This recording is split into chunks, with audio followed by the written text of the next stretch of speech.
Hey there, everybody. Welcome back. The Purplatypus is the name. Welcome to another unit review. Today we are doing a unit review for Marquez de Leon. And now I don't have this unit, so there'll be no gameplay of it, but I can assume how good it is. I could read it, and I can kind of get an idea of how good the unit is for the most part. Really quick before we jump into it, just want to do a quick shout out to myself.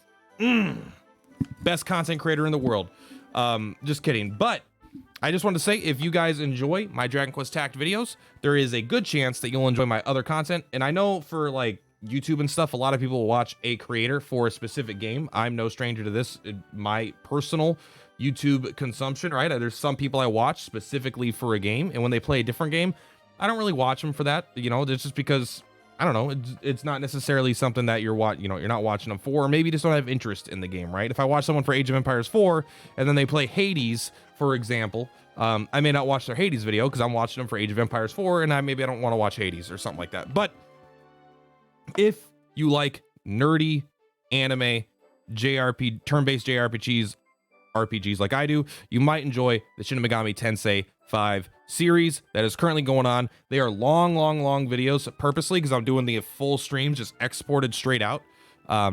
And I just thought that'd be more fun because it's a game that involves a lot. It's a very involved game with a lot of grinding, and it can take many hours to make progress. And it's a lot of exploration. I thought like 30-minute chunks just wouldn't really serve that game well. It would have been like 300 episodes, I feel like, and like no one wants to do that. So I'm like, maybe we can get it done in like 10 to 30, 10 to 40 longer videos, something like that. 10 would be like 30 to 60 hours. So yeah, you know, it could be anywhere from 10 all the way up to like 20, 30 videos. But anyway, I just thought it was a better form for it. Now that I'm done promoting myself on my video, let's get into Marquez de Leon. Anyway, check it out. If you're nerdy like me, there's a good chance you'll like the game. And if you're worried about spoilers, just don't pass where you are. You know, easy. All right, Marquez de Leon. We got a brand new S unit, Beast. Beast is... So I don't take family into account very much when I do a review, unless it's Beast, typically, because it is worth always noting family bonuses, but Beasts are the biggest, baddest family of them all. You are going to get extra stats above every other thing typically. If we come to the master rank here, we can take a look. My Beasts are at 35. Nothing else comes even close for me personally. These guys are beasts, to say the least. We got 6% on almost every single stat, and by the time this event's over, it's going to be 7% on many stats.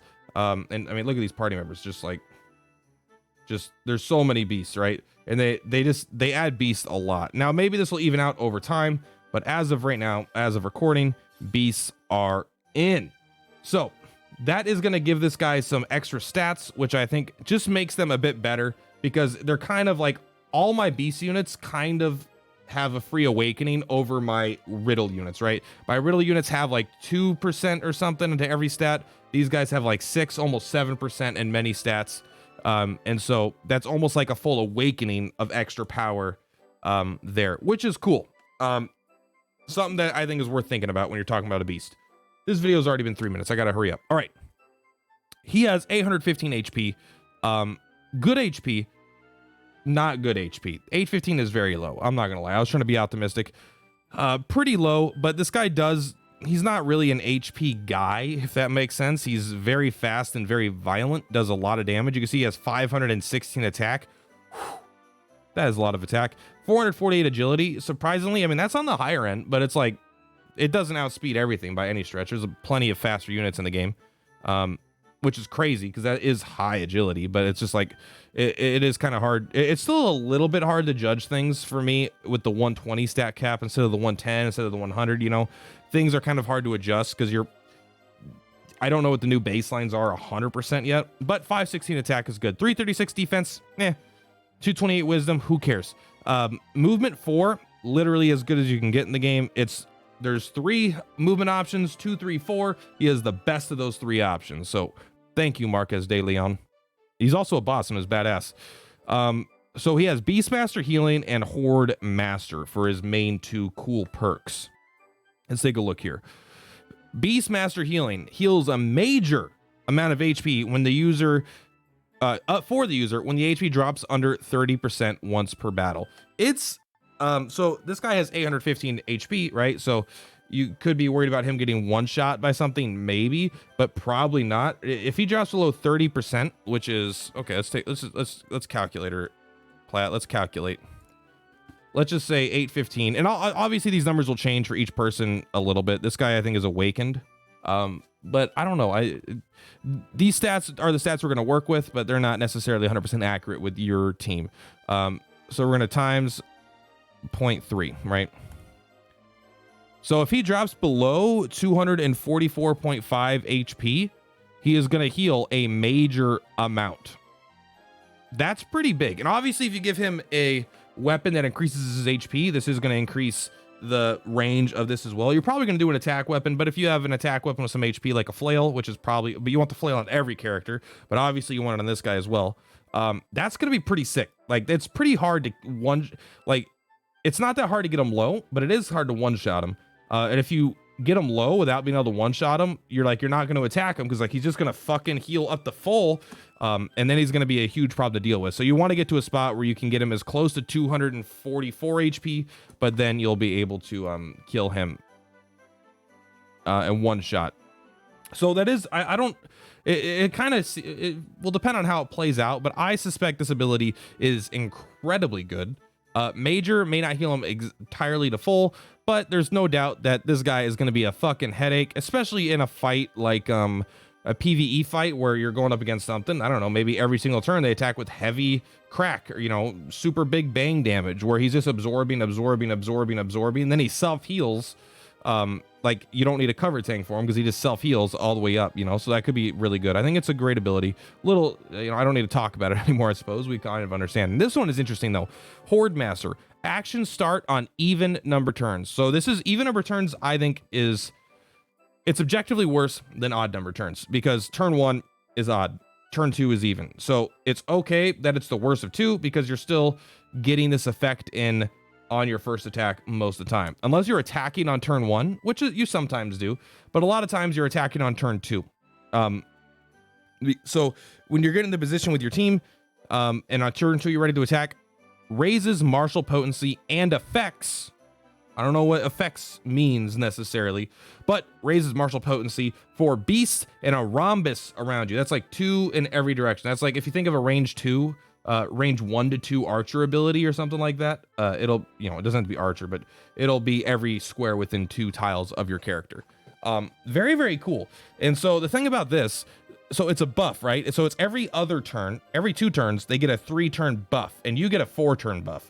So it's going to keep stacking. You're going to get up to 3, you know, on turn 2, 4, and then on turn 6, you're going to have 3 increased modifiers on you and all beasts that use martial potency. Now that's kind of a semi-fringe thing, right? A lot of beasts just attack, you know, the Hellion and the Slawn, you know, they're just physical attackers.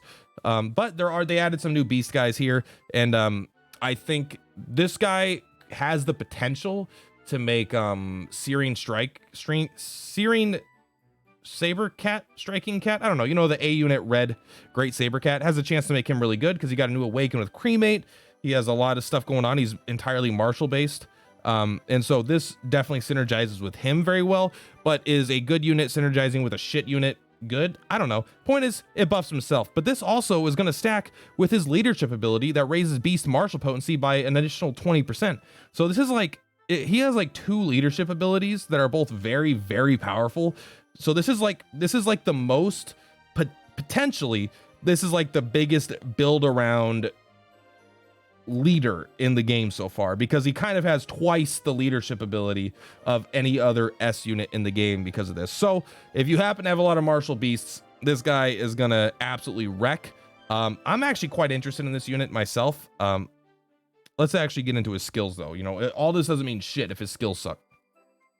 Violent Roar, we've seen this before. I don't think this one's new.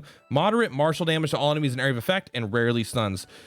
You don't want to use this very much, but that doesn't make it bad. Rarely stunning enemies can be very good. Even on Sorrow, that Thunder Breath, which is garbage in terms of damage and is compared to his other skills, I'll use it sometimes because something's weak to stun. Maybe you can't get in range, or they're just resistant to bang, or, you know, maybe there's some, it doesn't happen much, but there are definitely times you want just a chance to stun a target where it is a better move. And so this is kind of cool to have because typically you don't need this to be a very good ability, and this is a pretty good ability anyway. Thunder Swipe deals 75% potency zap type physical damage to one enemy 4 times, rarely lowers defense for 3 turns. So this is a big boy Hellion attack. And this guy he's just a Hellion style, but he's blue. The model. But so this is just big boy Hellion. Obviously, if something has zap resistance, in that one situation it is worse. In every situation it is just better than Hellion's, because I think it is more damage, hits 4 times instead of 3 times, and it can lower defense. This is much more akin to Lionheart. Lionheart does the same thing, but I think it is whoosh type. I think it's the swooshy slimy slice. I think that's the official name. So this is like a zap variant, but that's Lionheart's ultimate. This isn't this guy's ultimate. This is just kind of like a nice ability to have.